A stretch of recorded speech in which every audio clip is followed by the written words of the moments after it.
Muy buenas tardes a todos y a todas. Mi nombre es Mía Ponte y les doy la más cordial bienvenida a esta nueva transmisión de Clínica Estela Maris. Hoy, en nuestro consultorio en vivo, trataremos un tema muy importante, dolor lumbar. Y para abordarlo, tengo el gusto de presentarles al doctor Héctor Quevedo, reumatólogo de la Clínica Estela Maris, quien compartirá su amplia experiencia en el tema. Bienvenido, doctor. La invitación, acá estamos para colaborar. Bueno, gracias a todos los que están conectados en esta oportunidad. Tendré el placer de poder dar información en relación a lumbalgia, que es un problema muy común. Aproximadamente el 70-80% de la población a lo largo de su vida va a tener por lo menos un episodio de lumbalgia, o más o menos el cálculo también es de 1 de cada 10 personas a lo largo de su vida va a tener un episodio de lumbalgia de diferente intensidad y duración. La siguiente, por favor. El dolor lumbar, ¿qué cosa se define el dolor lumbar? Es importante que lo identifiquemos porque a veces señalamos zonas anatómicas que no corresponden exactamente a lumbalgia y podemos confundirnos. El dolor lumbar es el dolor que se ubica desde el último arco costal hasta el borde del hueso ilíaco. En esa zona hay una serie de músculos, ligamentos, tendones que pueden ser susceptibles de afectarse y producir un dolor. La mayoría de gente que tiene una lumbalgia usualmente son lumbalgias agudas y usualmente lumbalgias post-esfuerzo. Uno cuando se está terminando un baño y se agacha, por ejemplo, para secarse con la toalla a los pies, eso puede desencadenarle una lumbalgia o una contractura muscular. De los que hacen una lumbalgia, que es lo más común, la mayoría lo resuelve entre las primeras 4 semanas, pero hay un 25% de aquellos que se van hacia la cronicidad. Y eso es una de las cosas que nos causa una especial preocupación y donde vamos a hacer énfasis ahora que conversemos. La próxima, por favor. En la mayoría de causas en las que se busca el origen de lumbalgia, no la encontramos los especialistas.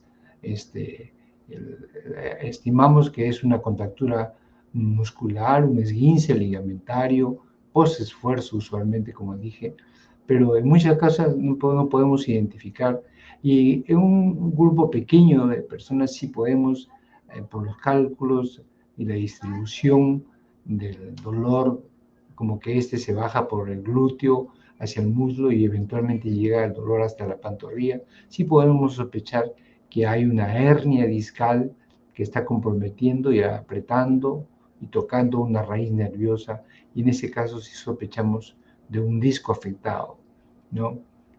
Hay otras condiciones también que se pueden presentar, como que uno puede tener una lumbalgia, sobre todo en la persona por encima de los 60 años, por una estenosis o una cierre que hay del canal medular, que origina un dolor. Típicamente el dolor de las personas que están paradas esperando en una cola y no pueden pasar 10, 15 minutos sin que ya sientan una incomodidad y traten de buscar una postura analgésica adecuada. La próxima, por favor. ¿Qué cosas se pueden hacer para prevenir la lumbalgia? Hay varias cosas que se pueden hacer. Una de las cosas que es importante es combatir la obesidad.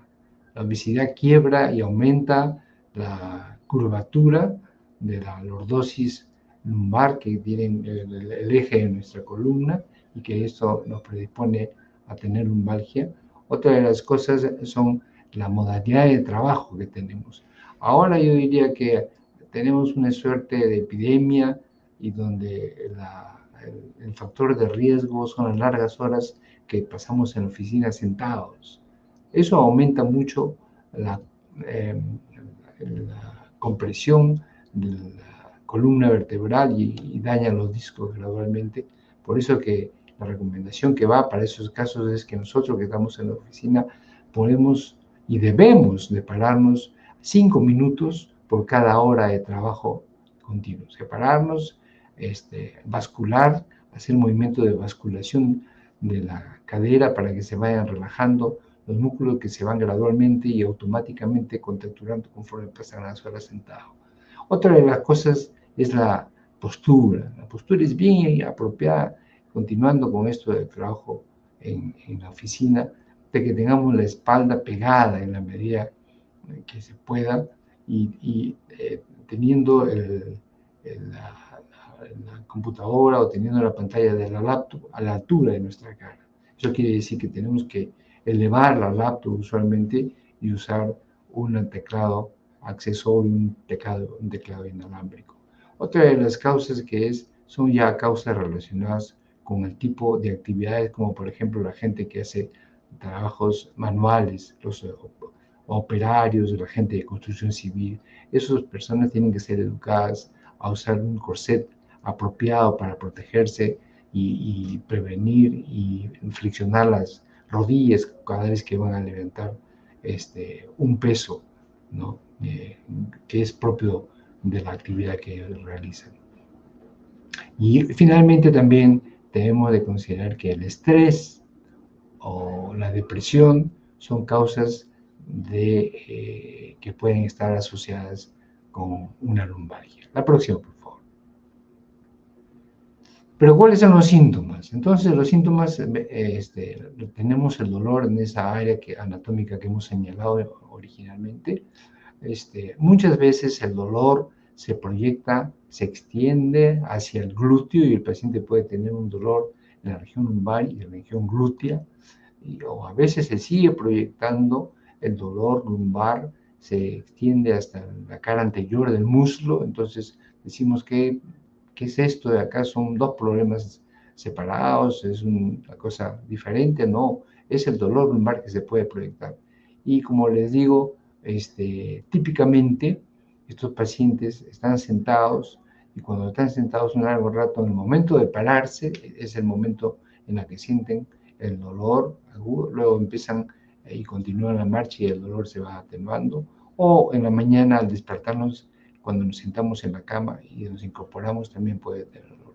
Y como les había dicho inicialmente, el dolor ciático típico, que revela ya una condición un poco más seria, como es la enfermedad discal intervertebral con compresión de una raíz, es cuando hay un dolor lumbar que se irradia por el glúteo, por el muslo, baja por la pantorrilla y eventualmente puede llegar hasta la punta del pie. Todo un dolor continuo, ¿no? Es un dolor con el que ya tenemos que hacer medidas y estudios de imágenes pronto. La próxima, por favor. Entonces, cuando hay una pauta que nosotros, como la gran mayoría de veces, estamos diciendo que en el 70-75% de los casos, las lumbalgias agudas, que son las cotidianas, van a terminar antes de la semana, antes de las 4 semanas. Si el dolor persistiese, ¿no? Entonces ya tenemos que comenzar a pensar en la necesidad de un estudio por imágenes, ¿no? El estudio más básico que podemos tener es una radiografía simple, una radiografía de columna lumbosacra, de frente, lateral y en oblicuas, ¿no? O si la condición que nosotros estamos sospechando es una discopatía, una hernia, o estamos sospechando que hay una enfermedad seria, que hay enfermedades serias que se pueden, inusualmente, pero siempre que los médicos tenemos que estar atentos, enfermedades tumorales, que pueden extenderse hacia los huesos, en la columna en particular, o procesos infecciosos que también raramente se pueden ver de los cuerpos vertebrales, y necesitamos indispensable una resonancia magnética nuclear que puede eventualmente estar acompañado de sustancia de contraste. La próxima. Entonces, ¿cuáles son los tratamientos? Cuando tenemos una lumbalgia aguda, de las comunes, lo que tenemos que hacer es bajar un poco, no meternos a la cama y quedarnos en reposo completo, no. podemos seguir haciendo actividades laborales, pero con mucho más ligereza, ¿no? Si no es posible, vamos a casa y ahí tenemos un reposo parcial, podemos seguir deambulando sin la necesidad de echarnos y con la expectativa de que esto va a controlarse y muchas veces va a autolimitarse sin que el especialista tenga necesidad de hacer algún tipo de intervención. Las compresas húmedas calientes colocadas durante 10 minutos 3 veces al día tienen un perfecto efecto relajante de la musculatura lumbar y ayuda muchísimo y es algo que deberíamos echar mano a menudo. En el caso de la lumbalgia aguda, si a veces esta ya no cede y tenemos un dolor muy intenso, el uso de antiinflamatorios no esteroideos, cuidando si el paciente tiene algún factor de riesgo para tener alguna lesión gástrica o renal, o de exacerbación de la presión arterial, tenemos que ser cautos y preguntar si tiene esas enfermedades de fondo antes de prescribirlo. Y los antiinflamatorios no esteroideos, teniendo en cuenta esos cuidados, los usamos por una semana, 10 días en vía oral, dándoles usualmente un medicamento, un gastroprotector, que es el omeprazol, el pantoprazol o el esomeprazol. Próxima. Entonces, cuando el paciente ya pasó las 12 semanas por definición, ya ha persistido y está en ese grupo del 25% que habíamos mencionado, y no podemos identificar cuál es la causa, no podemos encontrar ninguna lesión discal, ninguna lesión de escoliosis o de desviación de columna congénito, ¿no es cierto? Ni hay una contractura muscular y el dolor persiste, entonces ya tenemos que hacer terapia para lo que ya denominamos una lumbalgia crónica. Y acá el ejercicio juega un papel importantísimo.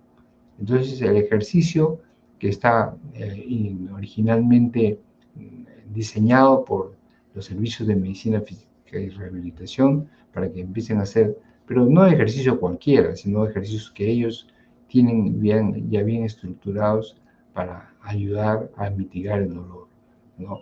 Eso lo hacen acompañado también de algunos elementos físicos accesorios, como el empleo de láser, como el empleo de la acupuntura y de las compresas que digo. Luego, cuando el paciente ya ha mitigado su dolor porque le hemos dado a un servicio de rehabilitación, ha aprendido un programa de ejercicios, como de mantenimiento lo tenemos al paciente con la indicación de caminar en su parque, caminar en la manzana, en un condominio, unos 30 minutos diarios, 5 veces a la semana, de lunes a viernes. Entonces, esto está demostrado ya de manera contundente que las personas que tienen una lumbalgia continua y prolongada, el caminar les reduce el dolor y reduce la posibilidad de que los pacientes tengan exacerbaciones, que recaigan y tengan episodios agudos de su lumbalgia crónica. Entonces, caminar es importantísimo y es una pauta que debe quedar ya establecida. También se pueden hacer elementos como la práctica técnica de yoga o pilates, que uno incluso puede aprenderlos bajando información de YouTube. La próxima. Los medicamentos, entonces, como habíamos dicho, los antiinflamatorios no esteroideos, en caso de lumbalgia crónica debemos considerar que es un recurso accesorio, que lo central, vuelvo a hacer énfasis, porque esto de los ejercicios es una de las cosas que está actualmente plenamente vigente y ha agarrado mucha fortaleza en las últimas guías de manejo, ¿no? Entonces, acompañando a esa terapia de ejercicios físicos, están los antiinflamatorios no esteroideos por el tiempo que lo necesitemos, ¿no? Eventualmente uno puede, cuando el dolor persiste enviar al paciente a medicina del dolor. En medicina del dolor hay un médico especializado en este tipo de terapias, que muchas veces es un anestesiólogo, que hace una terapia invasiva, una terapia invasiva clásicas, cuando la lumbalgia no cede, es el uso de infiltraciones o de aplicación de inyecciones esteroideas en el espacio epidural. Pero en fin, estos son recursos que se deja para el final. Bueno, con esto he querido darles un resumen breve de la lumbalgia y de las pautas más modernas que hay para su manejo. Muchas gracias. Bien, doctor, muchas gracias por su interesante exposición y a continuación procederemos a leer algunos comentarios que nos han venido enviando a lo largo de la transmisión. Y si ustedes tienen alguna pregunta, pues escríbanos, es el momento para enviarle al doctor sus consultas y él las podrá responder en vivo.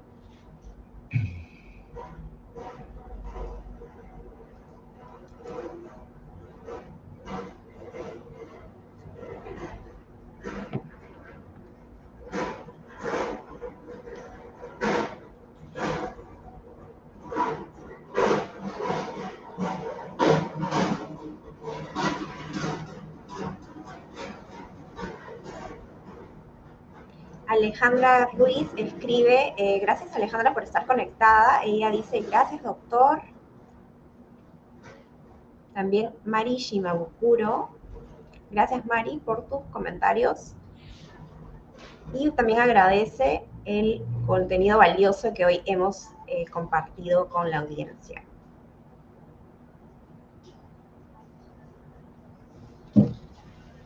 Kimberly Fernández, gracias por estar conectada. Ella nos comenta, doctor, buenas tardes. Hace un par de meses me caí sentada. He recibido terapia, sin embargo, no siento mejorías. ¿Qué podríamos comentarle, doctor?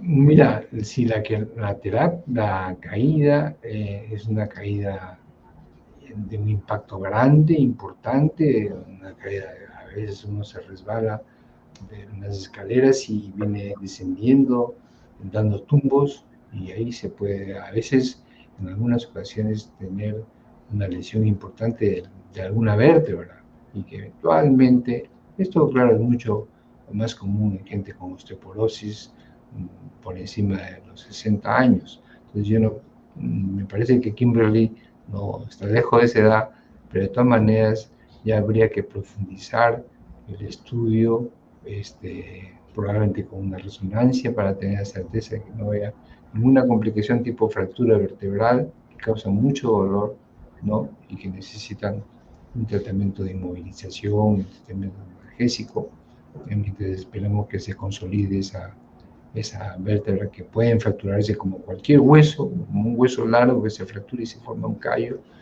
Las vértebras también pueden fracturarse y hay que darle la inmovilización para que se cicatricen, se fibrosen y se vaya el dolor. Bien, vamos con la siguiente pregunta. Alejandra Ruiz nos pregunta, doctor, ¿existe alguna relación entre el estrés y el dolor lumbar? Creo que ahí lo comentó, si puede explicar un poco más. Sí, en algunas personas, el estrés, que puede ser de dos fuentes principalmente. El estrés porque uno está pasando por una situación donde el entorno laboral o familiar, ¿no? Está influyendo y está originando estrés a la persona, y eso pueden canalizar a esa persona, por ejemplo, que para muchas horas en las oficinas.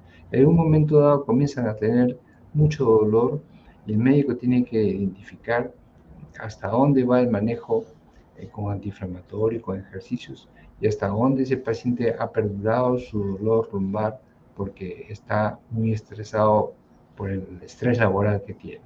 Eso es importante porque tiene que encargarse de manejar esa faceta, ¿no? De manera que eso sí está demostrado. Y la otra condición en la que uno se estresa es cuando está con una lumbalgia, y la lumbalgia es crónica y el paciente pasa de un médico a otro médico y a otro médico y nadie lo ayuda, nadie encuentra el esquema apropiado de cuidados.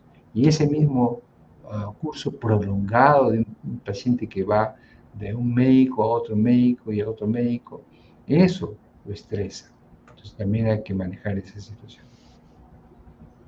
De acuerdo. Monina, Alianza Lima. Monina, gracias por estar conectada. Ella pregunta, doctor, ¿la fibromialgia va de la mano con la lumbalgia? ¿Qué relación tiene? Sí, bueno, fibromialgia es todo un tópico, pero la pregunta es importante, que hay que tener en cuenta. Fibromialgia es un trastorno del procesamiento del dolor generalizado. Entonces, a nivel del sistema nervioso central, en el cerebro hay centros que como que se desajustan, como que se desregulan, como que se desafinan, por decirlo así, no controlan apropiadamente el dolor. Entonces, esos pacientes tienen dolor cervical, dolor en los brazos, dolor en las piernas, en los muslos, pantorrillas, en la espalda y con muchas ocasiones en dolor lumbar. Pero uno tiene que identificar primero que ese paciente tenga una fibromialgia y como parte de esa fibromialgia, de ese dolor generalizado que el médico por historia y al examinar al paciente va detectando que tiene unos puntos específicos que son los puntos fibrocíticos, puede establecer una relación causa-efecto entre la lumbalgia que tiene el paciente y la fibromialgia que tiene como enfermedad de fondo. Entonces tiene que manejar la lumbalgia para que se vaya resolviendo. Perdón, tiene que manejar la fibromialgia para que se vaya resolviendo la lumbalgia, su lumbalgia. Luego, Claudia González. Claudia, gracias por conectarte. Doctor, ¿qué deporte recomienda hacer para aliviar la lumbalgia? Acá hay dos que están bien documentados también. Como dije al inicio, trotar, si uno no tiene mucha acondicionamiento muscular, no ha tenido la práctica previa, empezar por caminar gradualmente, aumentando el tiempo y la intensidad. Y finalmente trotar, al principio suavemente y también va aumentando la intensidad de la carrera. Y como digo, en periodos de 30 minutos, 5 veces a la semana. Y la otra opción que es ideal, que yo pongo a veces como alternativa a la rehabilitación, es la natación. Natación, estilo libre, 45 minutos, 3 veces a la semana, es el régimen ideal para conseguir esta práctica que nos ayuda mucho en la lumbalgia. El problema siempre el grande va a ser la accesibilidad que tengamos a un centro de natación. Eso difícilmente podemos tener la suerte de tener una piscina a la vuelta de la casa. Bien. Jorge Augusto Saco, gracias Jorge por conectarte. Él nos pregunta, ¿cómo puedo prevenir el dolor de la espalda durante el trabajo si paro sentado? En parte, eso hemos conversado. Entonces, tienes que tener un asiento apropiado donde tú puedas pegar toda la espalda, ¿no es cierto? Ahora hay unas almohadillas que la venden, fácil conseguirlos, que esas almohadillas están diseñadas para que cubran el espacio de nuestra curvatura que tenemos en la región lumbar y así nos permita tener un apoyo completo. La recomendación de estar siempre derechos, ¿no es cierto?, con la cámara de la laptop o de la cámara de la computadora directamente hacia nuestra cara, para no estar inclinándose adelante. Si es una laptop, tenemos que ver la manera como colocamos la laptop encima de un par de guías telefónicas, si no conseguimos un teclado inalámbrico, y así tenemos la pantalla frente a nosotros y no tenemos que inclinar. Si es la computadora, la regulamos un poquito para que se eleve la altura, y es en realidad.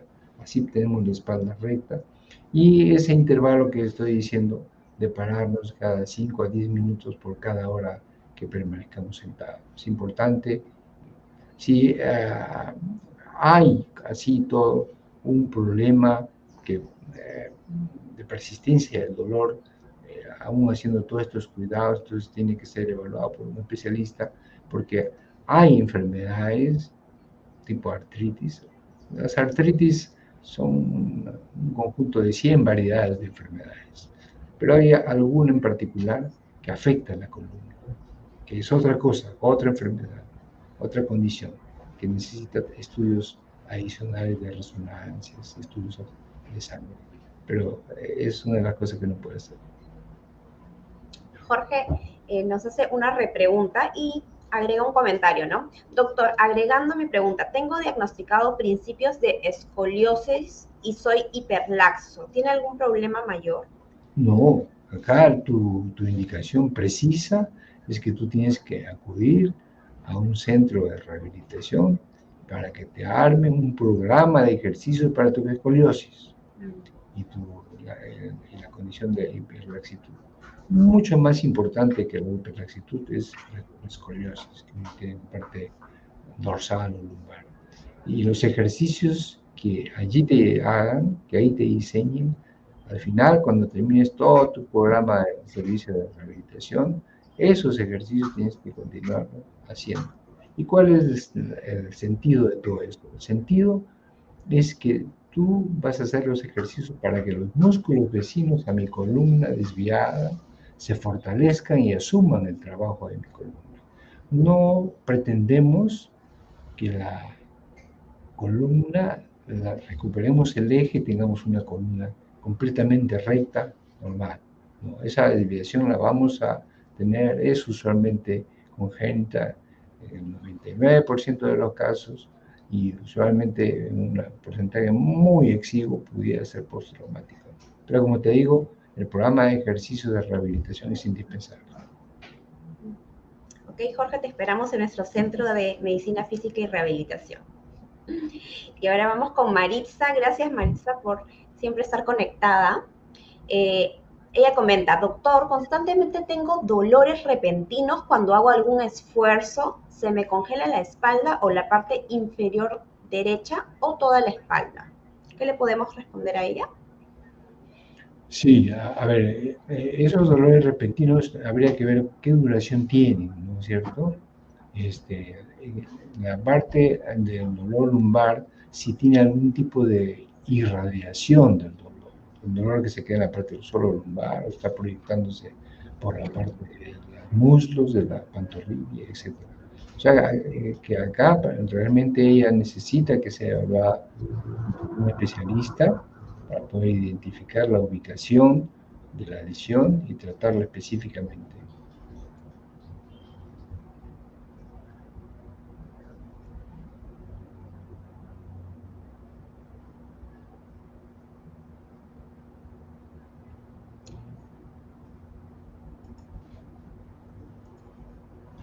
Bien, me indican que esas han sido todas las consultas y entonces hasta aquí llegamos con la transmisión de hoy. Queremos agradecerle al doctor Quevedo, Héctor Quevedo, por acompañarnos. Gracias, Mía, por la invitación y acá siempre dispuesto para servirlas. Atendemos en la clínica Estela Maris, en el servicio de rehabilitación. Ustedes ahí tienen la relación de los horarios de los reumatólogos especializados en la terapia de la que hemos estado conversando. Encantado de poder atenderlos. Muchas gracias. Muchas gracias, doctor. Buenas tardes. Y amigos y amigas, muchas gracias por estar conectados. Recuerden que pueden agendar una cita con nuestros más de 40 especialidades médicas ingresando a la web de citas que está apareciendo en pantalla. Nos vemos en una próxima oportunidad. Hasta luego.